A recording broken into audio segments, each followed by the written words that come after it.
As-tu déjà senti cela? Une présence. Presque un murmure. Quelqu'un entre. Et quelque chose en toi s'éveille. Ce n'est pas seulement de l'intérêt. Ce n'est pas seulement de l'attirance. C'est une reconnaissance. Comme si un vieux miroir s'était allumé à l'intérieur. Jiang dirait, l'inconscient a parlé. Et il a parlé à travers des symboles. Car l'inconscient n'envoie pas de mail. Il envoie des images. Il envoie des personnes. C'est ce que l'on appelle l'archétype de la rencontre, des formes profondes, des mémoires de l'espèce, des schémas qui nous traversent, et lorsqu'ils touchent la vie, ils ressemblent à du destin. Tu ne vois pas seulement la personne, tu vois le sens qu'elle déclenche, tu vois l'histoire que ton âme veut raconter, tu vois un chapitre qui t'attendait. Voilà pourquoi l'impact est démesuré. Sa biographie importe moins. Son métier, son adresse, son signe astrologique, presque insignifiant, car ce qui t'appelle, ce n'est pas son CV. C'est le symbole. Le symbole a une voix, une odeur, une peau, un timing. Il arrive à l'heure exacte, même si c'est la mauvaise heure, et tu le ressens, dans la poitrine, dans le ventre, dans la respiration qui change de rythme, dans la pensée qui ne se débranche plus. C'est l'archétype qui t'attire vers l'intérieur, vers la conversation que tu évitais, vers la blessure que tu avais couverte, vers le désir que tu n'avais jamais nommé. Respire, ne fuis pas l'appel, observe, avec délicatesse, avec honnêteté, avec le courage de soutenir le regard. Demande-toi, qu'est-ce qui m'a exactement touché? La voix, la douceur, la force, l'ombre? Car le symbole choisit des masques, et chaque masque révèle une part de toi. L'autre est une présence, mais aussi un portail, et les portails ne sont pas des maisons. Les portails sont des passages. Peut-être que tu ne pourras pas rester, peut-être que tu n'aurais jamais dû, et pourtant, cette rencontre est nécessaire, car elle n'est pas venue pour réussir. Elle est venue pour t'aligner. C'est ainsi que fonctionne l'archétype de la rencontre. Il t'arrache à la surface. Il désactive le récit du contrôle. Il désarme la logique du « je décide de tout ». Et il présente la logique de l'âme. J'ai besoin de voir ce que je n'ai pas encore vu. Tu ressens de l'urgence. Mais l'âme travaille à son propre rythme. Pas selon ton horloge. Pas selon ton calendrier. Pas selon le scénario que tu avais écrit. Alors, bénis l'inquiétude. C'est une boussole. Remercie le vertige. Il pointe le bon abîme. Accueille le doute. Il ouvre l'espace de la conscience. Règle simple. Si une rencontre te ramène vers l'intérieur, écoute. Si elle t'expulse hors de toi, méfie-toi. La différence est subtile, mais le corps sait. La respiration le dit. Le silence le confirme. Il ne s'agit pas de possession, ni de convaincre l'univers. Il s'agit de déchiffrer le symbole, de traduire ce qu'il a allumé, de demander « Qu'est-ce en moi qui a appelé cette personne ?» Peut-être ton besoin de tendresse, peut-être ta faim de limite, peut-être le courage que tu ne trouvais pas, peut-être l'ombre que tu niais. La rencontre nomme, et nommer, c'est renaître. Car tout ce qui reçoit un nom, reçoit un chemin, et tout ce qui reçoit un chemin cesse de te dominer. Dans ce premier pas, cela suffit.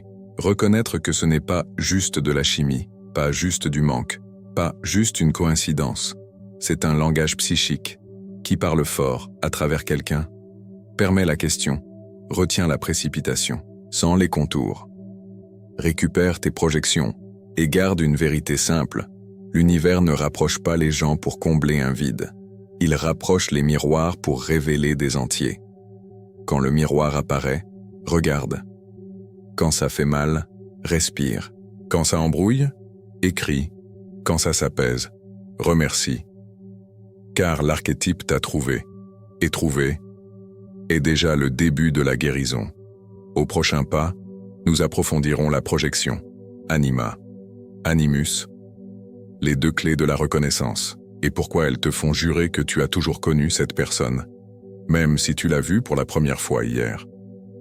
L'homme projette son anima. La femme projette son animus. Ainsi fonctionne le mystère de la psyché.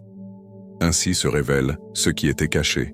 Quand un homme rencontre une femme et se sent inexplicablement bouleversé par elle, ce n'est pas seulement elle qu'il voit. C'est son anima qui parle à travers elle. C'est sa propre sensibilité oubliée.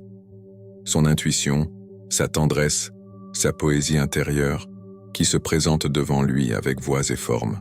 De la même façon, lorsque la femme tombe amoureuse d'un homme et sent que le destin l'a happé avec force, ce n'est pas seulement lui qui provoque ce vertige, c'est l'animus, sa propre force cachée, sa fermeté, sa rationalité et son sens de la direction.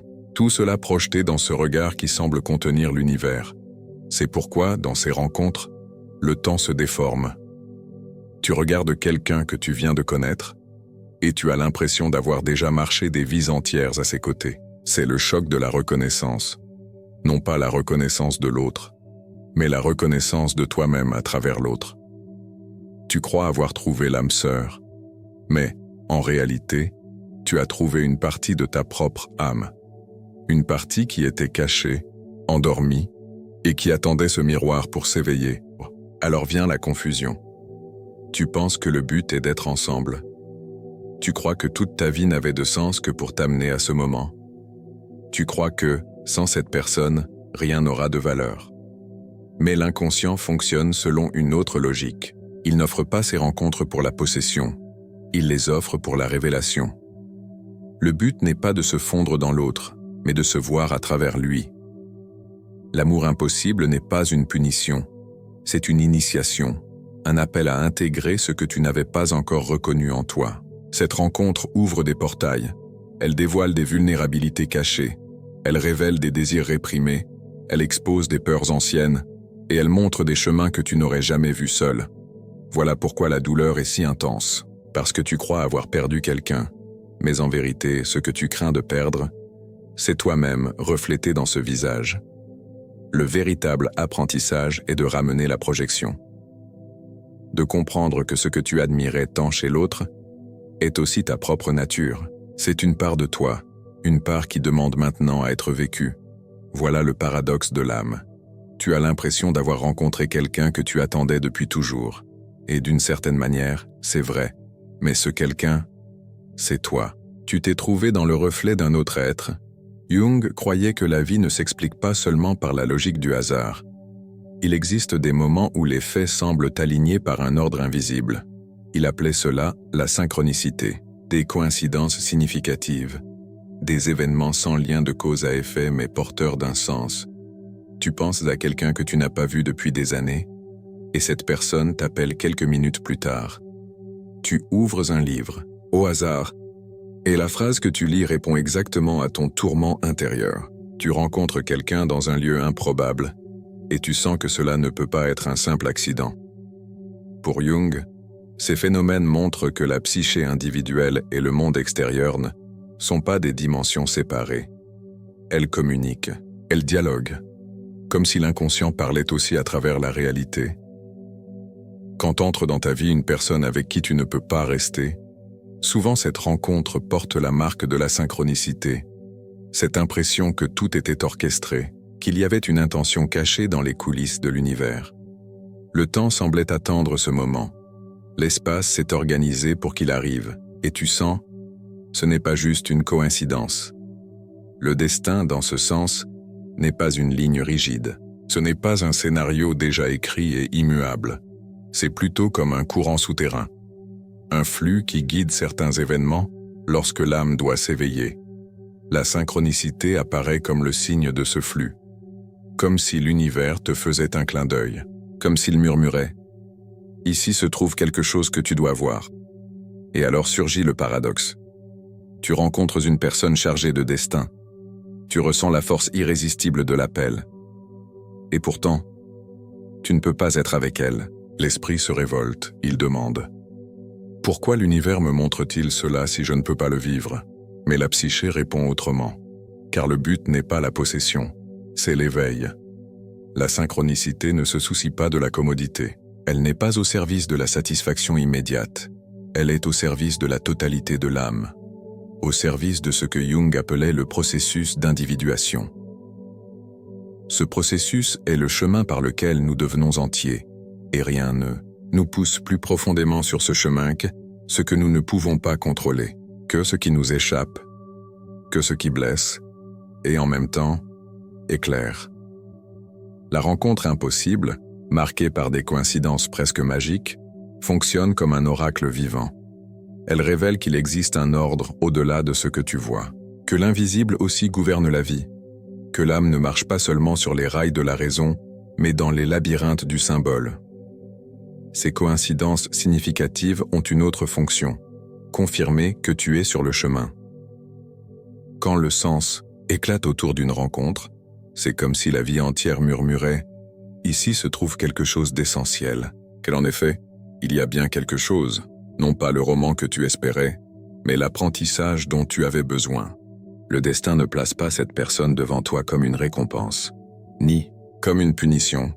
Il la place comme une clé qui ouvre des portes intérieures, qui révèle des territoires cachés de ta psyché, qui active des symboles ancestraux dans ton âme. Tu n'as pas besoin de posséder la clé. Il suffit de franchir la porte. Pour Jung, le destin n'est pas quelque chose qui arrive seulement de l'extérieur vers l'intérieur. Il est aussi le mouvement de l'inconscient qui cherche à se réaliser. La vie extérieure et la vie intérieure se rencontrent en un même point. Et ce point, c'est la rencontre qui transforme. C'est pourquoi, quand tout semble si improbable, quand le hasard devient insistant, quand les signes s'accumulent autour d'une personne, c'est la synchronicité qui annonce que l'univers est en train de te parler.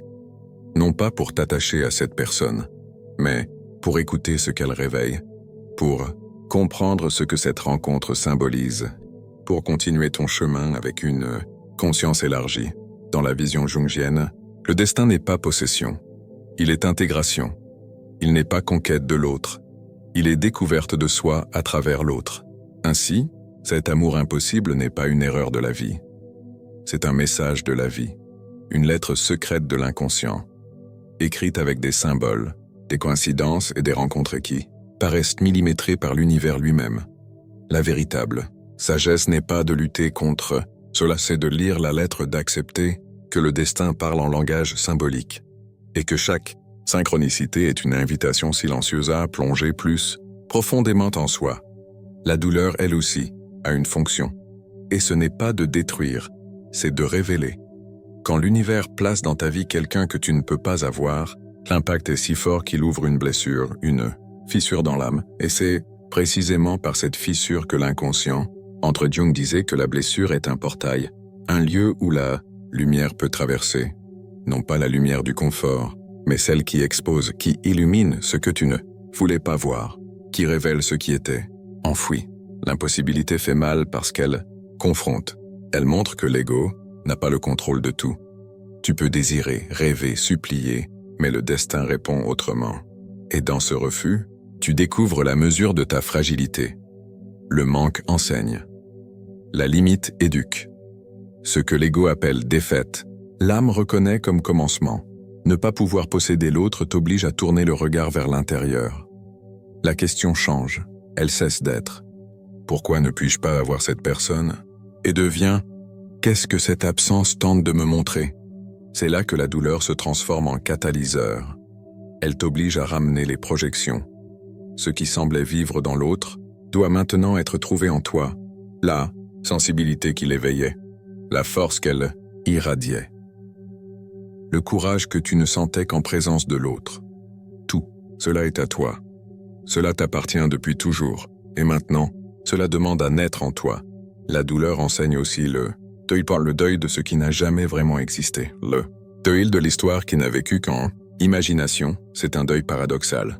Parce que tu ne perds pas ce que tu avais, tu perds ce que tu espérais, et pourtant l'âme souffre comme s'il s'agissait d'une perte. Réel, ce deuil est purificateur, il dissout les illusions, il déchire les idéalisations, il nettoie l'espace intérieur pour que quelque chose de nouveau puisse surgir. Le vide qui reste est insupportable et, en même temps, fertile, car le vide est le berceau de toute naissance. Dans l'absence de l'autre, naît la possibilité de se réinventer. Dans le manque de réponse, grandit la chance de créer de nouveaux sens. Dans la douleur, l'âme apprend à se réorganiser. C'est pourquoi les rencontres impossibles sont si puissantes. Parce qu'elles n'offrent pas de distraction, elles obligeante à la transformation. La douleur est une maîtresse silencieuse. Tandis que le plaisir nous berce, la douleur nous réveille. Elle arrache le masque, elle tranche la superficialité, elle force la plongée. Et dans cette plongée, tu te découvres toi-même.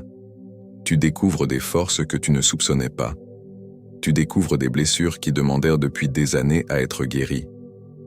Tu découvres que l'amour impossible était, en réalité, un appel à renaître. Rien ne transforme autant que l'absence. Rien ne façonne autant que l'impossible.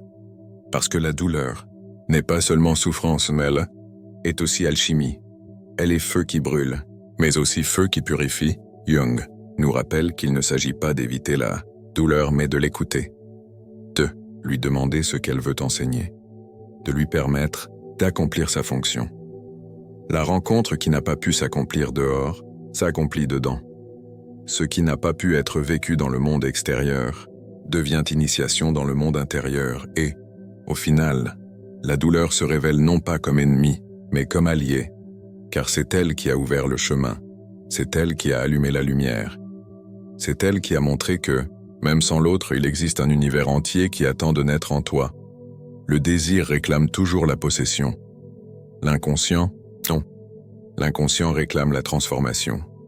Quand quelqu'un surgit dans ta vie et éveille en toi une force bouleversante, la tendance immédiate de l'ego est de vouloir retenir, de vouloir appeler mien, de vouloir mouler la rencontre en forme de relation. Mais l'expérience n'est pas toujours offerte pour cela. Souvent, elle arrive seulement comme un passage. Et vouloir transformer un passage en permanence, c'est ce qui génère douleur, frustration, ressentiment. Jung nous rappelle que la psyché ne fonctionne pas selon la logique de la propriété, elle fonctionne selon la logique du symbole. Et le symbole ne se donne jamais pour être possédé. Il se manifeste pour être compris. C'est pourquoi tant de rencontres intenses n'aboutissent pas à l'union. Non, pas parce qu'elles ont échoué, mais parce qu'elles ont déjà accompli leur rôle. Elles ont ouvert des portes, elles ont allumé des lumières, elles ont révélé ce qui devait être vu. L'amour impossible est, bien souvent, un maître déguisé, un maître qui enseigne à travers l'absence, un maître qui ne reste pas, mais qui marque, qui ne s'offre pas comme compagnon, mais comme miroir. Et le miroir n'est pas fait pour être enlacé, il est fait pour être regardé, pour révéler ce qui était caché sur le visage de ton âme. Quand nous essayons de transformer l'apprentissage en possession, nous perdons la leçon. Quand nous acceptons que l'autre est symbole, nous gagnons conscience. Et cette conscience libère. Elle libère de l'illusion qu'un être extérieur puisse compléter ce qui manque à l'intérieur. L'univers, en plaçant une personne impossible sur ton chemin, est en train de dire « Regarde, voici une partie de toi qui demande à naître. » L'autre devient un catalyseur. Sa présence touche tes blessures, expose tes ombres, montre tes vulnérabilités. Mais, en même temps, il désigne ta force. Il montre ce que tu es capable de ressentir. Il révèle la puissance qui dormait. Il dévoile la profondeur que tu peux vivre. Il ne s'agit pas d'avoir, il s'agit d'apprendre, à aimer sans posséder. Apprendre à admirer sans dominer. Apprendre à laisser partir sans perdre-le. Sans cet apprentissage est ardu, car il contredit l'instinct d'attachement. Mais il est aussi libérateur, parce qu'il transforme l'amour en quelque chose de plus grand que la possession. Il le transforme en mouvement de l'âme. Il y a des blessures qui ne cicatrisent que lorsque nous cessons de lutter contre l'absence. Lorsque nous comprenons que l'absence aussi enseigne, que le silence aussi parle, que le vide aussi est un langage. Dans ce langage, l'univers nous enseigne que se relier, ce n'est pas accumuler des personnes, c'est accumuler de la conscience. Et chaque rencontre, même impossible, élargit l'âme. La grande tentation est de croire que l'autre était la destination finale. Mais en réalité, il n'était qu'un signe. Le signe qui pointait vers l'intérieur. Le signe qui disait « Le chemin n'est pas en lui, il est en toi. Il ne s'agit pas de garder l'autre dans ta vie. Il s'agit de garder l'apprentissage dans ta conscience. Il ne s'agit pas de retenir une histoire. Il s'agit de permettre à cette histoire de te transformer. C'est cela, le mouvement de l'individuation, transformer la douleur en Sagesse. Transformer le manque en découverte, transformer l'impossible en éveil. La rencontre impossible n'est donc pas une malédiction, c'est une initiation, elle ne te laisse pas vide, elle te laisse agrandi. Et s'il y a un secret dans tout cela, il est simple. Aimer quelqu'un ne signifie pas le posséder. Cela signifie laisser sa présence éveiller en toi ce qui dormait encore. C'est là le véritable cadeau, le véritable sens, le véritable destin. L'univers n'a pas mis cette personne sur ton chemin pour que tu la possèdes, il l'a mise pour que tu te possèdes toi-même. Entier. Profond, transformé. La rencontre peut se terminer. La présence peut disparaître. Le lien peut ne pas se concrétiser dans le monde extérieur. Mais quelque chose demeure toujours. Ce qui demeure, ce n'est pas la personne. C'est l'impact. C'est le reflet qu'elle a laissé dans ton âme. C'est la marque gravée dans ton inconscient, comme un seau de feu. Dans la vision de Jung, il n'existe pas de rencontre sans sens. Chaque être qui croise notre route porte une fonction psychique. Certains arrivent pour rester, d'autres viennent seulement pour toucher et repartir. Mais tous accomplissent un rôle. Tous font bouger des rouages invisibles. Tous laissent des traces dans le tissu de l'âme. L'amour impossible demeure comme symbole. Il ne vit plus dans la présence de l'autre. Il vit dans le souvenir qui transforme. Il vit dans le silence qui résonne encore. Il vit dans la question qui ne s'éteint pas. Ainsi fonctionne l'inconscient. Il n'a pas besoin de continuité extérieure. Il suffit d'un impact pour allumer un processus intérieur. Il suffit d'un regard, d'un instant, d'une coïncidence improbable pour que toute la psyché se mette en mouvement. Après le départ de l'autre, ce qui reste, c'est la tâche de déchiffrer. Déchiffrer pourquoi cela est arrivé. Déchiffrer ce qui en toi a été éveillé. Déchiffrer quelle partie de ton âme a été appelée à naître. C'est là le véritable héritage de la rencontre. Non pas l'histoire qui aurait pu s'écrire dehors, mais l'histoire qui commence à s'écrire dedans. Tu te demandes souvent, quel a été le sens de tout cela si nous ne sommes pas restés ensemble? La réponse jungienne est claire. Le sens n'a jamais été dans le « rester ensemble ». Le sens était dans le miroir, dans l'éveil, dans l'ouverture de conscience que cette rencontre a provoquée. Ce qui demeure donc, c'est la transformation. La douleur peut s'atténuer avec le temps. Le visage peut devenir mémoire lointaine, mais le changement en toi ne s'efface pas. Tu n'es plus le même. Tu as connu des intensités dont tu ignorais l'existence. Tu as touché des profondeurs qui semblaient inaccessibles. Tu as trouvé en toi la force de continuer, même sans ce que tu désirais. C'est cela, la maturité psychique. C'est cela, l'individuation en mouvement. Il y a quelque chose de curieux dans ces rencontres. Plus tu tentes de retenir la personne, plus l'apprentissage s'échappe. Plus tu lâches prise, plus l'apprentissage fleurit. Parce que ce qui devait rester est déjà resté. Ce n'était pas le corps. C'était le symbole. Ce n'était pas l'histoire. C'était la transformation. Ce qui reste après la rencontre impossible, c'est une âme plus consciente d'elle-même, plus connectée à son inconscient, plus ouverte au mystère de la vie. Et peut-être c'est là le plus grand don. Ne pas avoir la personne, mais savoir soi-même. Ne pas vivre le roman, mais vivre l'éveil. L'autre est parti, mais il a laissé une clé. Et avec cette clé, tu as ouvert des portes que tu n'aurais jamais touchées seul. Au bout du compte, ce qui demeure, ce n'est pas le manque, c'est l'expansion. C'est le nouveau territoire intérieur qui est désormais le tien. C'est la certitude que même les amours impossibles sont des instruments de l'âme pour te guider sur le chemin de ta propre totalité. La vie ne se résume pas à survivre. Elle demande quelque chose de plus profond. Elle demande que nous devenions ce que nous sommes vraiment. Jung a appelé ce processus l'individuation, le chemin qui intègre toutes les parties de l'âme, conscient et inconscient, lumière et ombre, féminin et masculin. Tout ce que nous avons été, tout ce que nous avons nié, tout ce que nous pouvons encore devenir. La rencontre impossible fait partie de ce chemin. Elle n'apparaît pas par hasard. Elle n'est pas un accident. Elle est convocation. Un appel de l'inconscient qui te pousse vers la totalité. Cette personne n'est pas venue pour être une simple compagnie. Elle est venue pour être une initiation. Un initiateur moderne, sans rituel de temple, sans feu sacré. Le feu est intérieur. Il brûle dans la poitrine, consume l'estomac, envahit les pensées. L'ego désire le roman, mais l'âme désire la révélation. Et dans le choc entre le désir de posséder et l'impossibilité d'avoir, naît l'opportunité de mûrir. Tu découvres que l'individuation ne se produit pas dans les moments de confort. Elle se produit dans les fractures, dans les abîmes, dans les situations que tu ne contrôles pas, dans les présences que tu ne peux retenir. La rencontre impossible te place face à ce qui manquait à intégrer. Si tu projetais la tendresse, tu dois maintenant la trouver en toi. Si tu projetais le courage, tu dois le cultiver en toi. Si tu projetais le sens, tu dois découvrir ton propre but. C'est comme si la vie te disait « Je ne te donne pas ce que tu veux, je te montre ce que tu dois devenir ». Chaque rencontre impossible est un rite de passage déguisé. Dans la douleur, tu laisses derrière toi l'ancien moi. Dans l'absence, tu t'approches d'un nouveau moi. Il ne s'agit pas seulement de perdre quelqu'un, il s'agit de perdre une ancienne façon d'être, de mourir un peu pour renaître différent. Ce processus est troublant.